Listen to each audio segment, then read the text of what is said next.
because you have to take out paper and pencil. I'm going to give you a quiz. Okay? Come on. I gave him one earlier. All right, you got to take another quiz.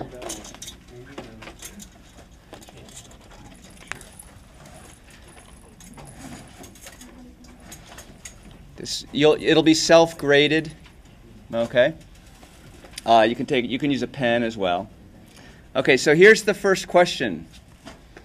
Where you live, how much does a gallon or a liter, if you measure gas in liters, of gas cost where you live?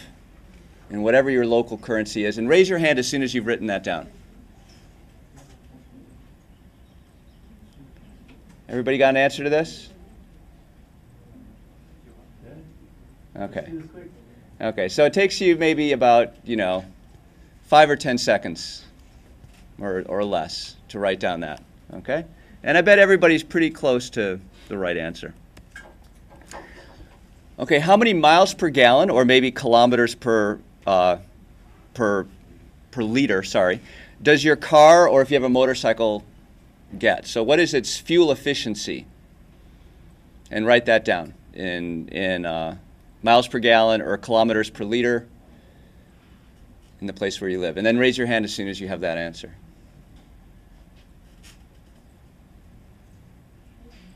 Okay, so most of you have that pretty quickly as well, right?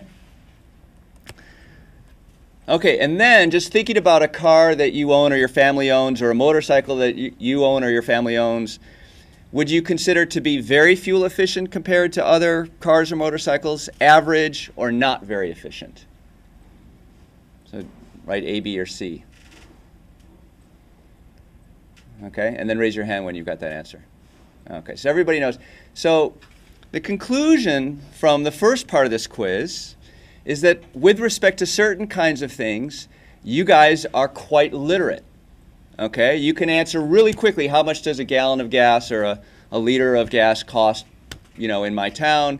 You have a sense for how efficient and how many miles or kilometers you can go with your transportation, and whether that's pretty good or pretty bad, right? Okay, so bravo. And you didn't learn that in school, right? You just know that. That's just part of being kind of an educated, person who's using this form of energy. Okay? Now let's do some other ones, okay? And some of these don't necessarily apply to your country, but just, guess as well as you can. So where does most of Hawaii's energy come from? And maybe you know this because of the person who was talking previously, okay? We asked this from a bunch of freshmen, and most of them said wind power. All right? Because they'd seen some windmills on the North Shore. And in fact, the answer is oil. Okay? How many people got that one right? Awesome. Okay? How much of Hawaii's energy comes from oil? 80. Now, come on. You have to be quiet if you know the answer, right? Okay? Yeah, the answer to that one is D. Okay? Also something that most of the freshmen that we queried did not know the answer to. It could be 90. It could be, it's at least 80. It depends upon how you classify oil and whether you include transportation and so forth. Okay, so how much electricity does an average Hawaii home use per day?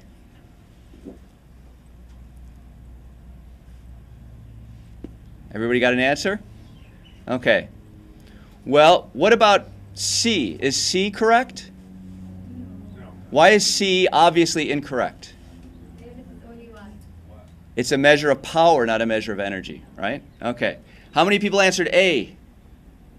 How many people answered B? How many people answered D? Oh. How many people answered E? Okay, the correct answer is B. Really? Okay. Okay, about how much power does a single rooftop solar panel generate? This is kind of an average quality solar panel. Okay, how many people answered A? How many people answered B? How many people answered C? How many people answered D? Okay, how many people answered E? Which one is obviously incorrect? C, right? Because it's a measure of energy, not of power. Okay, the correct answer is A. Okay. Okay, finally, how much power does the average microwave use when you turn it on high?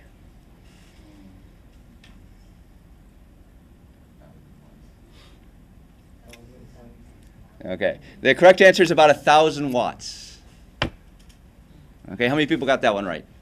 Or close, within 10%? Okay, maybe yes, maybe no. Okay, number 9. This one requires, I know you thought there would not be math, but there is math in this quiz. A compact fluorescent light bulb uses 13 watts of power.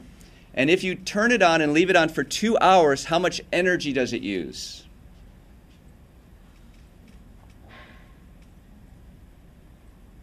Okay, how many people answered A? How many people answered B? How many people answered C? How many people answered D and E? Okay, correct answer is C. Okay, because the measure of energy is watt hours, right? So if you have a CFL that uses 13 watts of power for an hour, that's 13 watt hours of energy. 2 hours, it's double that, 26. Okay? So the conclusion, right, is the first part of the quiz, everybody knew the answers. They hardly had to even think, got them all right, no problem. Second part, okay, not much energy intuition or energy literacy. Okay? And there's a lot of reasons for that, and I'll talk about them a little bit in this presentation, but the idea is the goal of this research is to try to figure out ways that people can become as literate about the latter part of the quiz as you already are about the first part, okay? And then figure out why that's important, what kinds of literacy do we want to teach, okay? All right, so here's the first reason why when I give you that quiz, you feel kind of dumb, okay? Because I'm a computer scientist. Okay, so I deal in user interfaces and web applications and writing code and all that kind of stuff. Here is the original and still primary user interface to electricity. Okay? That creates people who are pretty illiterate with respect to energy, because what do you need to know to use this user interface? Like basically nothing, right? You know, which way does it go, and you know, does it fit? Okay? And the assumption, the historical assumption, is that if I put something into this outlet, I'm going to get electricity. I'm going to get as much electricity as I need. It's not going to blow up my appliance because it's high quality. And it's not going to be that expensive. So I don't even need to know when I plug things in, you know, I don't need a little gauge showing how much money this thing is costing me, because I just say at the end of the month it's going to be not that much. So I don't even care. Okay? So this is one huge part of the problem, is the electrical utilities have tended to do a very good job of keeping it magic. Okay? Via this user interface, which is superb in certain ways, but not good for our current situation in which there's climate change and the cost of energy rapidly fluctuates, and we need to help people understand why it is that it's important to try to transition away from non-renewable resources and fossil fuels and so forth. Okay? So there's been research going on in this for quite a while, and the early kinds of research said, let's take the traditional user interface and we'll give people a chart that shows how much energy they're using. Okay? What do you think of this approach? How well do you think this is going to work, if at all?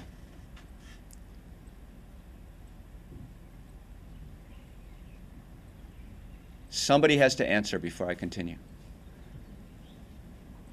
Take a wild guess. Probably not enough. It's probably not enough. That's good. That was a safe answer. Okay? Why do you think it might, and that's the right answer. It's not enough. But why might it not be enough?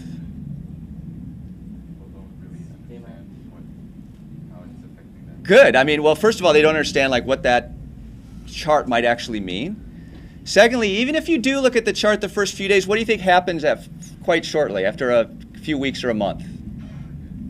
you get kind of bored of looking at this thing, right? Okay, and you just stop worried about it. So there's an attrition effect. Okay, how about this? Now we're going to have our traditional user interface, our electrical outlet. We're going to have feedback, and we're going to give out prizes if people succeed in reducing their energy. Okay, this is an iPod. Maybe you have an iPad. Maybe you have an iPhone.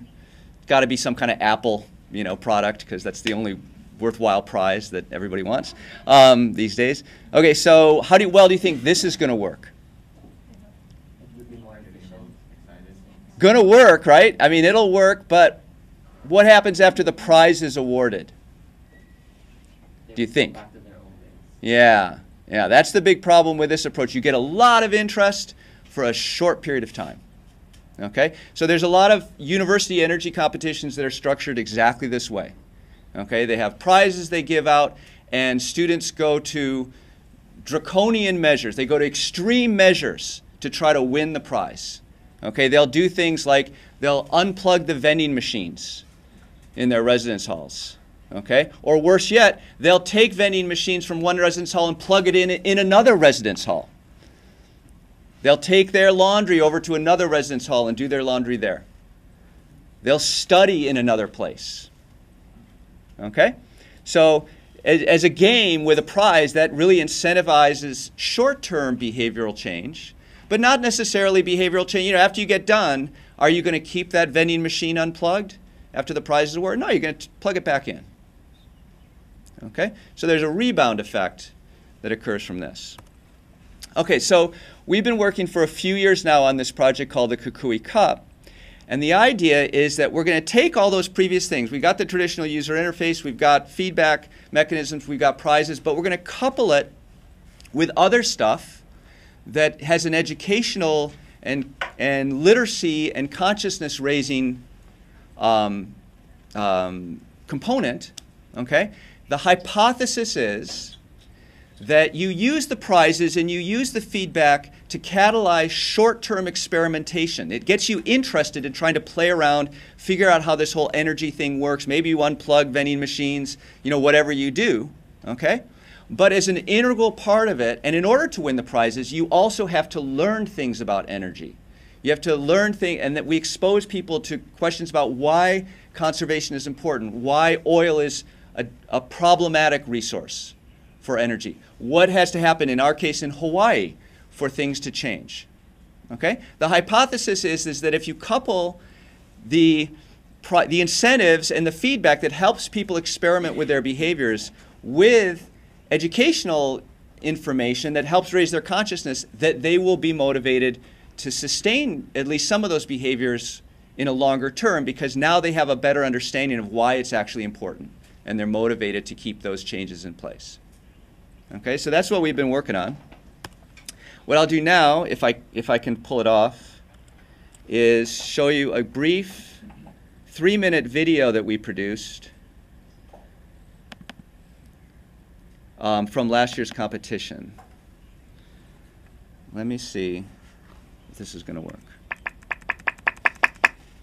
Oh, that worked, I think, or it will work.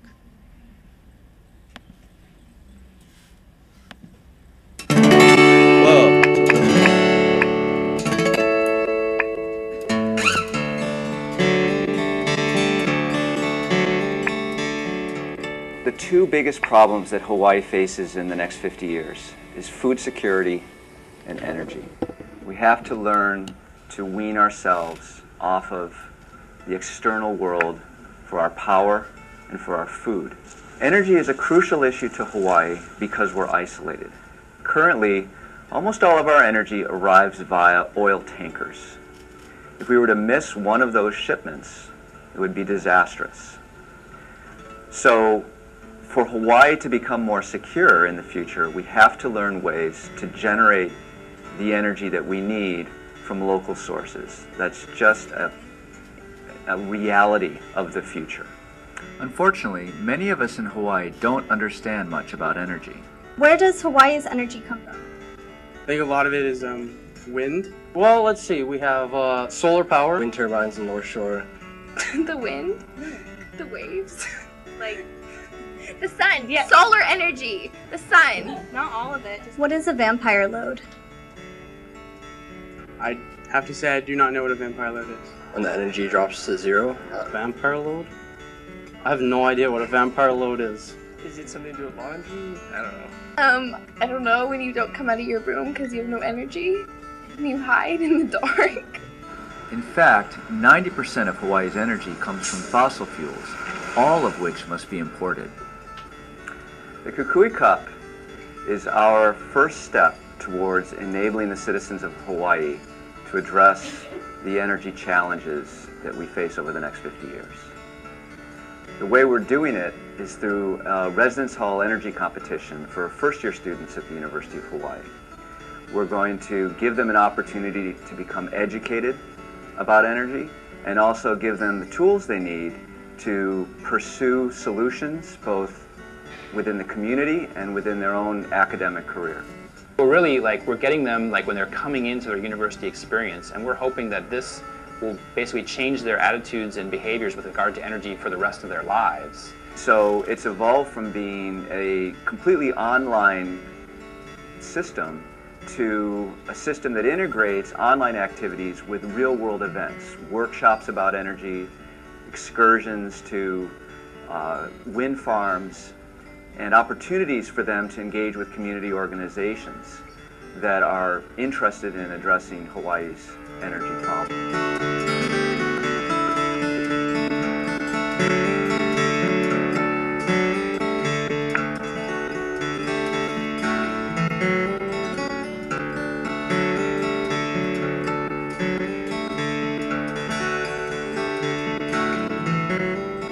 The most impact, definitely learning everything about energy. I've learned a lot about it that I didn't actually know, and I wasn't necessarily interested in it at first, but then learning about it was like, whoa, this stuff's pretty cool. I didn't know a lot about this stuff.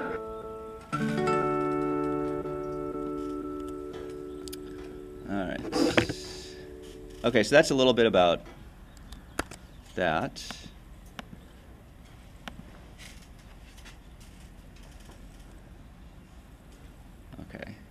Okay, so as the video kind of talks about, we have some fundamental goals: raising awareness, helping them discover how their behaviors can actually be different in a way that conserves energy, and then an experimental or research goal is to see if we can create sustained changes over time. That's the key thing. And then finally, we want to actually be able to do it better. We want this to be a yearly process. And in fact, we're expanding outward from just the University of Hawaii to other places now. So it was 3 weeks. Last year it was 3 weeks, 3 rounds. We had 24 events over the course of the 3 weeks. We had about 418 people play the game out of 1,000 students in the dorm. So it was about 40% of the students. They spent about 850 hours in total, 170,000 hits on the website. There were essentially 2 kinds of competitions. One, which was, can you reduce your floor's energy usage? And we had a real-time meter in the website that they could use to see it, and then we had this scoreboard that shows how they did compared to others. The second competition was who can learn the most about energy. And so we had a special game called the Smart Grid game where they could carry out various activities, answer questions about videos related to energy, and get points for doing so, go on excursions and so forth. We made it a game, and we designed it in a very particular way in which we hoped that the use of the game mechanics, the things that incentivized behavior within the online world of the website, would actually reflect back upon their real-world behavior. And their real-world behavior actually was being measured by meters and then would get them points back in the game world. So there was an attempt to make this cycle between the online and offline worlds. Okay, so I'll show you some of the game mechanics we had. We had this Smart Grid game as kind of where you click on a cell, it would bring up some kind of thing that you could do. You could get points if you did the activity correctly. We had another game called the Daily Energy Goal game, which we measured their baseline energy usage prior to the competition. Then if they could reduce each day their overall consumption by 10% over their baseline, everybody playing the game on that particular floor would get 20 points, get some points for doing it. And then we had this little stoplight thing which showed them at any point during the day whether they were making their goal or not. We had an online raffle game, so depending on how many points they got, they would receive these raffle tickets, and they can use that to enter a chance to win, various prizes that we solicited from local merchants. And their odds of winning were based upon the number of raffle tickets they had. The number of raffle tickets they had depended upon the number of points they got. So that was an incentive for them to get more points, because then they'd have more raffle tickets, which meant it would increase their chances of winning these prizes. Another game mechanic was called the social bonus, which meant for various activities, when you completed the activity and typed in whatever it was that you had done for that activity, you could enter the email address of a friend that you did it with, and then both of you would get extra points. So we tried to use this game mechanic to incentivize social behavior, people working together in groups, not just alone in their room at night in front of their computer. We had a referral bonus. This is kind of the classic viral marketing thing. So once you were in the game, if you could get somebody else to sign up, and if they entered your email address when they signed up, both of you would get extra points. That worked really good. It worked. It's amazing when you design games, I'll have to say, because we never thought of this. Okay, we started up the Kukui Cup, didn't have a referral bonus. I'm driving to work halfway through the 3 weeks. I'm driving to work. I'm talking to I shouldn't have been doing this, but I was talking to my daughter on the phone. When you're in the car, you're not supposed to talk on the phone. But anyway, I'm talking to her on the phone, and she goes, "Dad, you probably already thought about this, but what if you gave extra points to people who signed up other people?" And I looked at my phone, and I almost dropped it. I thought, this is like the most obvious game mechanic in the world. And despite having spent a year on the design of this game, we hadn't thought of that one. So I get into work, and I'm having a meeting with our developers, and I say, guys, my daughter just thought of this really good idea. 3 days later, it was in the game. Okay? So what that was is a testimony to the quality of the development team that built this system, that they could go from an idea, generated in the car ride, to an actual, part of the game mechanic in 3 days. It was really pretty awesome. Another typical game mechanic is badges. How many of you guys play online games that have badges that you can get for doing things? Foursquare or any of these. Boy, you guys aren't gamers. Okay. All right. Anyway, we had the badge game mechanic. Activities. We produced a bunch of 3-minute videos, kind of similar to the video that you just saw, except it would actually focus on some aspect of energy literacy, and then you'd have to answer a question about some part of the video in order to get points for it. We had commitments, so you could sign up to say, I will turn off the lights when I leave the room for 5 days. If at the end of that 5-day period, the system would ask you, did you actually do that? And if you answered yes, then hopefully you did. We had excursions, so we went to a wind farm, we went to an off-the-grid farm in Waihole Valley, and we did a beach cleanup. We went to learn about the relationship between water and energy. Some of the prizes, we had a custom skateboard, so you can see here it's got the Kukui Cup logo on it and the cup. We had Jake Shimabukuro. Do you guys ever heard of him? He's a very famous ukulele player. He's famous here anyway. I got a used ukulele off of Craigslist, so it was energy efficient, and he agreed to sign it. And then the most sought after prize was, I also off of Craigslist bought a guitar, $100, kind of a junk guitar actually, but recycled, energy efficient. And then we got Jack Johnson to sign it. So a lot of people wanted that one. And then the kind of the more nominal, regular kind of prize was an iPad 2. So one of the interesting things was that there were some really close finishes. So in the energy competition, we had two floors, okay, or lounges. Each of those lounges have about 50 people in it. At the end of the week, they were only 56 watt-hours difference in energy consumption. So you can see we were measuring in kilowatt hours, and it showed a tie, okay? Well, if you have a 60-watt light bulb, which is the standard kind of incandescent light bulb, and you run it for 1 hour, how many watt-hours is that? 60 watts for 1 hour. 60 watt-hours, right? Which is more than what separated these two teams.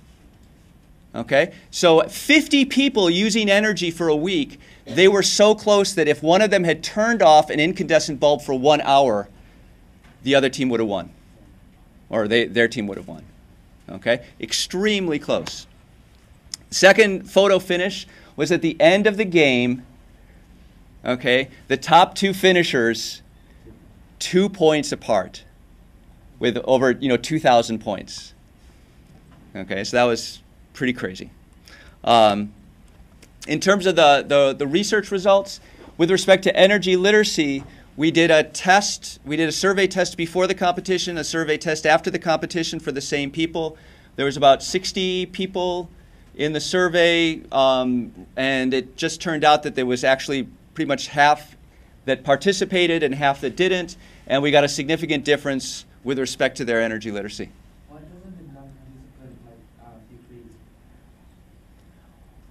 So they got less smart about energy. So the hypothesis is you come off, you come into the dorms, you know a certain amount about energy literacy, right?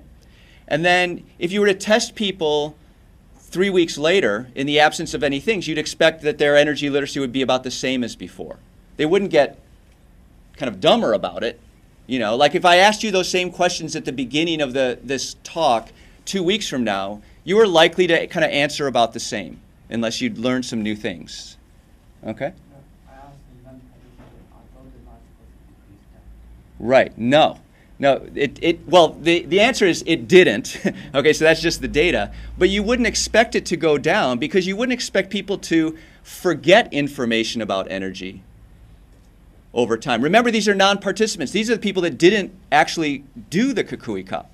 Okay? So you'd expect those people that just somehow were oblivious. You ask them before about energy, you ask them after, and they're going to basically answer about the same thing. That's what you'd expect, and in fact, that's what the data shows. And the nice part is that what the data also shows is that the people who did participate actually measurably were able to answer more questions correctly about energy literacy at the end. You got it now? Yeah, okay. Conservation, okay, typically what people do is they measure consumption before, they measure consumption during and after, and they see what happens, okay? What we did is we measured consumption before, consumption during, consumption after, and consumption way after. And what we discovered is we can't use energy consumption as a measure of whether there is sustained change, okay? You see that big dip there? Okay? That looks pretty good, except that was Thanksgiving holiday. So everybody left the dorms. All right? So that means nothing. Okay? Then a few weeks later, they come back, they go away for Christmas. Okay? Again, consumption drops, we can't tell. Then in January, they come back and you'd expect, okay, now we should be able to see something, except a lot of people changed their rooms and moved in and moved out of the dorms. So now, whether it went up or down, it might be due to just changes in the makeup of the people in the floors, not actual behavioral change. So it turns out it's very complicated, and we're still working on ways to better assess whether or not people have sustained change. So for this year, what we've been doing is redesigning our software to make it easier for other organizations to use. In the fall, we'll be running it at 3 campuses, UH, Hawaii Pacific University, East West Center, and we're implementing some other techniques to try to get a better sense for the sustained change and the strengths and weaknesses of the technique. Thanks very much. Do you have any questions? Yes? Did you